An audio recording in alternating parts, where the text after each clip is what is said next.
চার দফা দাবিতে শাহবাগ ব্লক করেছে ম্যাট শিক্ষার্থীরা, যারা মেডিকেল নার্সিং স্টুডেন্ট রয়েছেন এবং যারা মেডিকেল ডিপ্লোমা স্টুডেন্ট রয়েছেন, যারা টেকনিক্যাল পলিটেকনিক টেকনোলজিক্যাল নিয়ে পড়াশোনা করেন, তারা হচ্ছে তাদের চার দফা দাবিতে এই মুহূর্তে রাস্তা শাহবাগ যে পুরো চক্রটি আছে সেটি ব্লকের কর্মসূচি পালন করছে। এবং আমরা আপনাদেরকে সরাসরি যুক্ত করেছি এবং সরাসরি দেখানোর চেষ্টা করছিলাম যে পুরো এলাকার পরিবেশটা।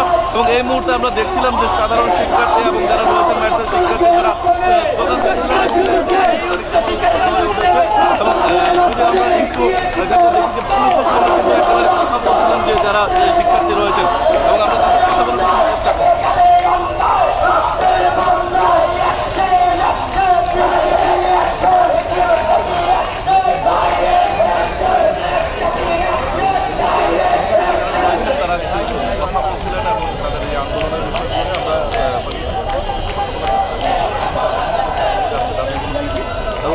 আমরা একটু আপনার কাছ থেকে জানতে চাই যে আজকে আপনাদের যে ব্লকের কর্মসূচি পালন করছে, আপনার দাবিগুলো কি কি?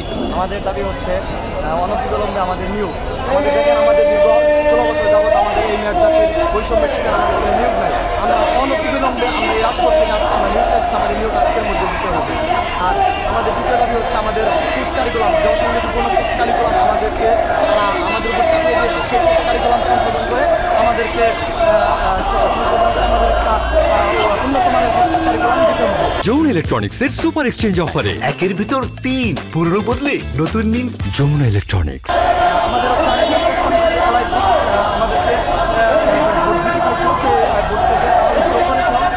কিন্তু আমরা হচ্ছে সেই বোর্ডের পরিবর্তে আমরা medical education board Bangladesh board চাই, যেন আমাদেরকে অনতিবিলম্বে সবগুলো দাবি আমাদের কাজকে নিতে হবে।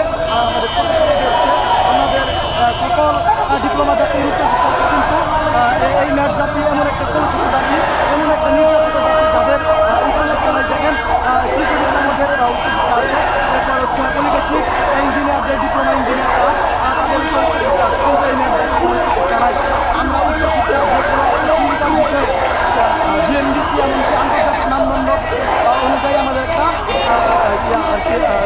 বিএসসি করা বা এমনকি উচ্চশিক্ষার সুযোগ আমরা আজকের মধ্যে চাই। জি, ধন্যবাদ আপনাকে। দর্শক, আমরা শিক্ষকের সঙ্গে কথা বলছিলাম, তিনি জানিয়েছিলেন যে আজকে এইখানে দাবিগুলো দাবি নিয়ে তারা দাঁড়িয়েছেন, যে দাবিগুলোর বিষয় নিয়ে তারা কথা বলছিলেন এবং তাদের সাথে এখানে যে রয়েছে তাদের বিভিন্ন বিষয়গুলো নিয়ে আমরা একটু কয়েকজন কথা বলবো এবং তাদের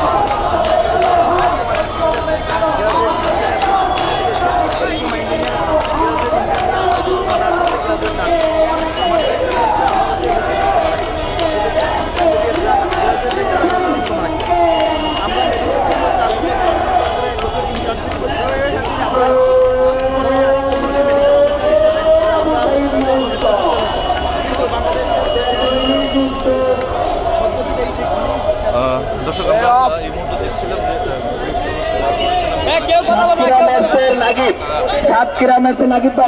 আমরা একটু জানার চেষ্টা করবো এবং তারা আসলে শিক্ষার্থীরা কি বলছেন এবং তাদেরকে কি বার্তা দেওয়া হয়েছে। আমরা দেখলাম যে বেশ কয়েকজন সিনিয়র পুলিশ কর্মকর্তা তিনি শিক্ষার্থীদের সঙ্গে কথা বলছিলেন এবং বিভিন্নভাবে তার সঙ্গে এই দাবি বিষয় নিয়ে আলোচনা করছিলেন এবং তার একটা শিক্ষার্থীরা একটা সুষ্ঠু সমাধান চান। এবং এই মুহূর্তে কয়েকজন শিক্ষার্থী হচ্ছে পুলিশ ঊর্ধ্বতন কর্মকর্তার সঙ্গে শাহবাগ থানার দিকে এগিয়ে যাচ্ছে এবং তারা যারা সমন্বয় করেছেন এই আন্দোলনের সমন্বয়কদের সঙ্গে তারা আসলে কথা বলছিলেন।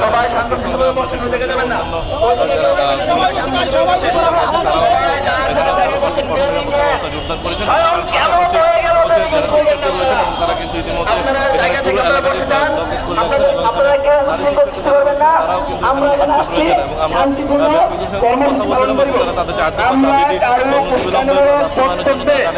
কোনো রাগান্বিত হব না। আমরা এখানে সবাই যার যার ভাই ভাই, আমরা ভাই ভাই হিসেবে থেকে আমাদের আন্দোলন সফল করবো ইনশাআল্লাহ। পথ সৃজনশীল করা এবং অনতিবিলম্বে কোর্সগুলো সংগ্রামী সাথী ভাই বোনেরা, আপনারা ব্যারিকেড কেউ ভাঙবেন না, যার যার অবস্থান থেকে ব্যারিকেড কেউ ভাঙবেন না, মাঝে কেউ থাকবেন না, মাঝ থেকে সবাই ব্যারিকেডে চলে যান।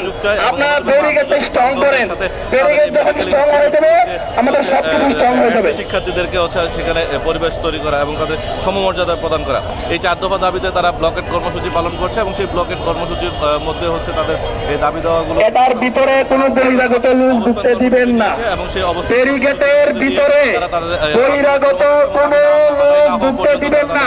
আন্দোলন ব্যারিকেডের ভিতরে শুধু আমাদের ডিপ্লোমা মেডিকেল শিক্ষার্থীরা থাকবে, কোনো বহিরাগত লোক ঢুকতে দিবেন না। এবং ইমার্জেন্সি যে গাড়ি, অ্যাম্বুলেন্স